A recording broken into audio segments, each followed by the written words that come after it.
आजकल की जीवन शैली में व्यापार, घर में तनाव या टेंशन इस रोग का कारण बनते जा रहे हैं। हृदय में धमनियों द्वारा रक्त संचार बराबर मात्रा में नहीं हो पाता है।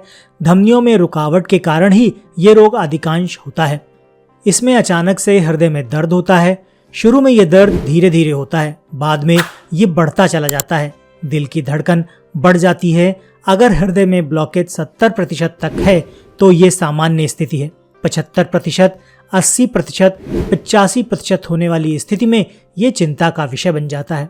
इसकी चिकित्सा के लिए एंजियोप्लास्टी करानी पड़ती है, जिसमें बॉल पेन जैसी स्प्रिंग को दवा लपेटकर आर्टरी में डाल दिया जाता है, जिसका बिल लाखों में होता है। ये स्प्रिंग डालने के बाद कुछ समय के अंतराल पर उसके आगे पीछे फिर से कचरा जमा हो जाता है और फिर से ब्लॉकेज की समस्या शुरू हो जाती है। और शरीर में जब तक ये टेंडेंसी ब्लॉकेज की बनी रहेगी तब तक ये स्थिति बार बार आती रहेगी। आजकल के बहुत सारे डॉक्टर ऐसे हैं जो पैसा भी लेते हैं और पेशेंट की जान भी ले लेते हैं। एक आर्टरी में 2 से 3 एंजियो ही हो पाती हैं, इससे ज़्यादा नहीं हो सकती। इसके बाद बाईपास सर्जरी की स्थिति बन जाती है। बाईपास सर्जरी में मौजूदा आर्टरी के समानांतर एक दूसरी आर्टरी बनती है, जिसमें पहली वाली आर्टरी को बंद कर दिया जाता है। टेंडेंसी बनने की स्थिति में इससे भी वही स्थिति बन जाती है। ये टेंडेंसी जब तक बनी रहेगी तब तक हार्ट की समस्या, हार्ट अटैक की समस्या बराबर बनी रहेगी, ब्लॉकेज की समस्या बराबर बनी रहेगी।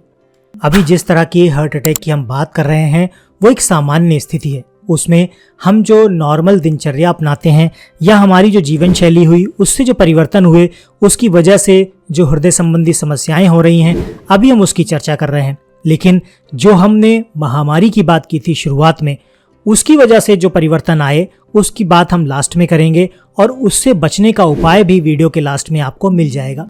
अभी हम जो सामान्य स्थिति है उसके बारे में बात कर रहे हैं। ये जो ब्लॉकेज की टेंडेंसी हमारे शरीर में बन जाती है, इसका सबसे बड़ा कारण होता है डालडा या फिर रिफाइंड तेल। रिफाइंड या डालडा तेल खाने से हमारे शरीर में LDL और VLDL बढ़ जाता है। शरीर में जिस तरह ब्लॉकेज बनाने की टेंडेंसी होती है, ठीक वैसे ही ब्लॉकेज को निकालने की टेंडेंसी भी होती है। आपातकाल की स्थिति में 99% मरीजों में अपने आप बाईपास हो जाता है।